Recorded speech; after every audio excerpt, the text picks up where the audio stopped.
Hey everybody, it's the Nitty Professor here with a short boot vid for you on my thinking process and deciding what boots to take with me to Stockholm.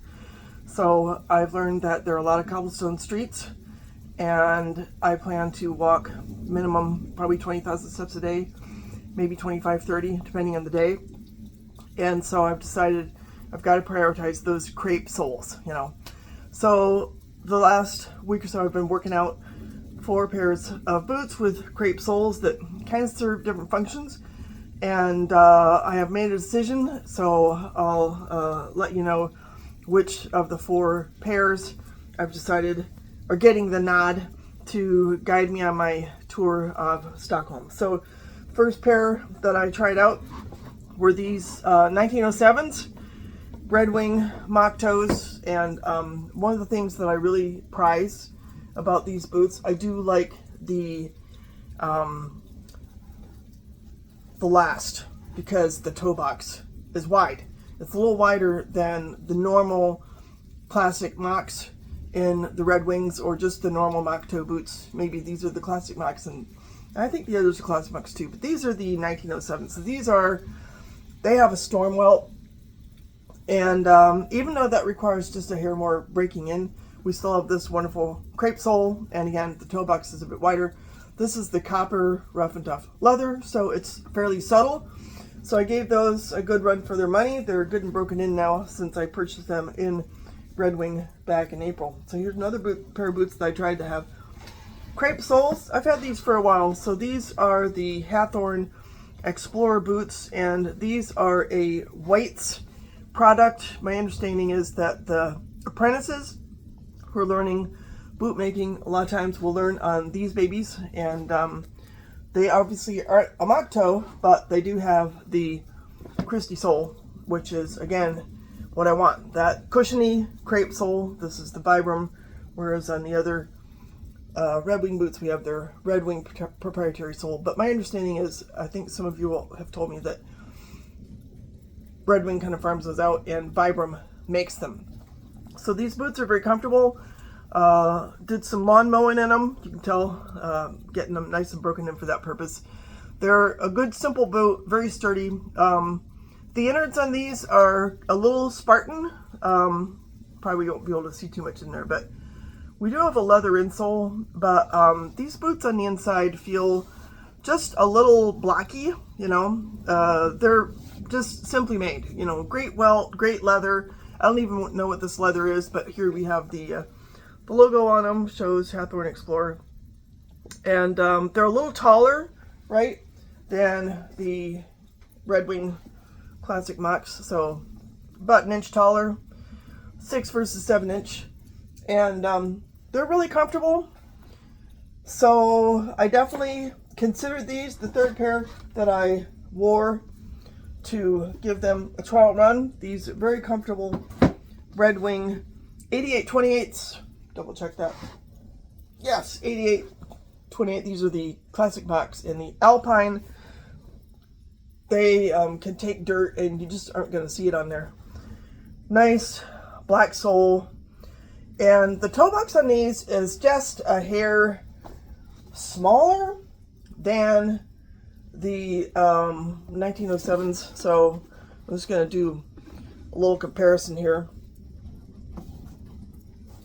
See if I can hold these up so the difference is visible. But you can see, like, the ball of the foot, how the white sole goes a little bit over the black sole, like maybe by almost a 1/4 inch. Yeah, I'd say a 1/4 inch.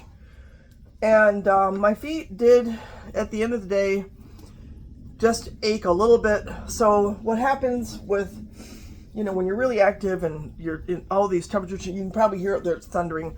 We have yet another thunderstorm passing through the area. The lawn mowing has just been insane around these parts, and the humidity. So your feet are gonna change. They're gonna swell and then not swell. And I found that when my feet were a little irritated, these boots kind of hemmed them in just a little bit. That being said, I have only owned these for a few months, and they're already, as you can tell, solidly broken in because I'm getting a tremendous amount of use out of them, and I love them. But I'm going to be sitting on a plane for a good while.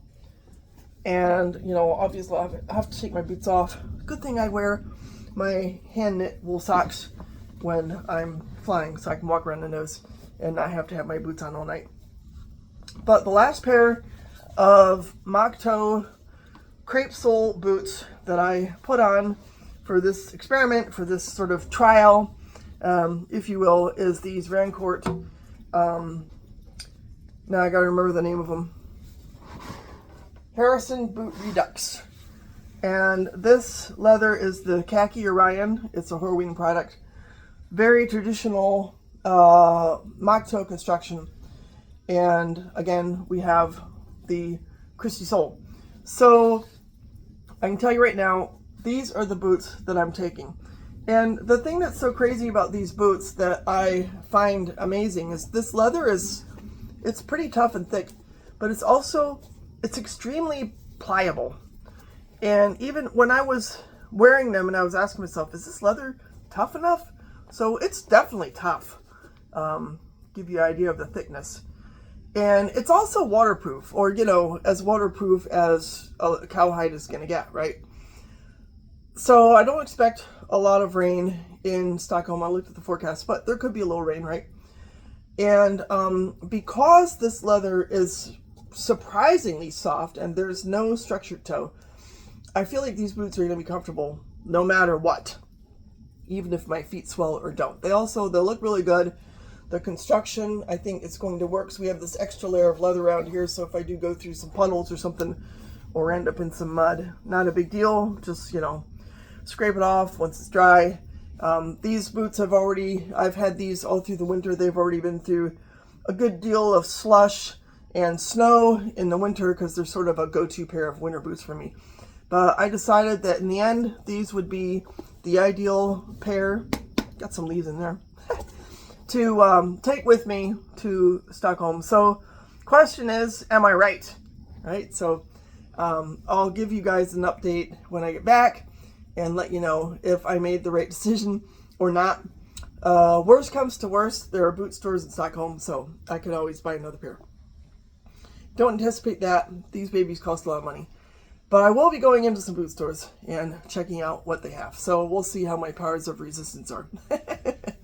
You never know. You never know. But, yeah, I thought you might be interested in knowing where I landed as far as what boots are going to get the nod. One of you even mentioned, oh, why would you wear those Redwings when you have those nice Rancourts? And that was kind of the nudge for me to put these into the running. And now I'm really glad that I did, because when I have them on, they feel surprisingly like slippers, even though they're very tough boots. So thanks, Rancourt. Really appreciate your protecting my feet, and I'll catch up with you guys on the other side. Have a great week. Take care. Bye.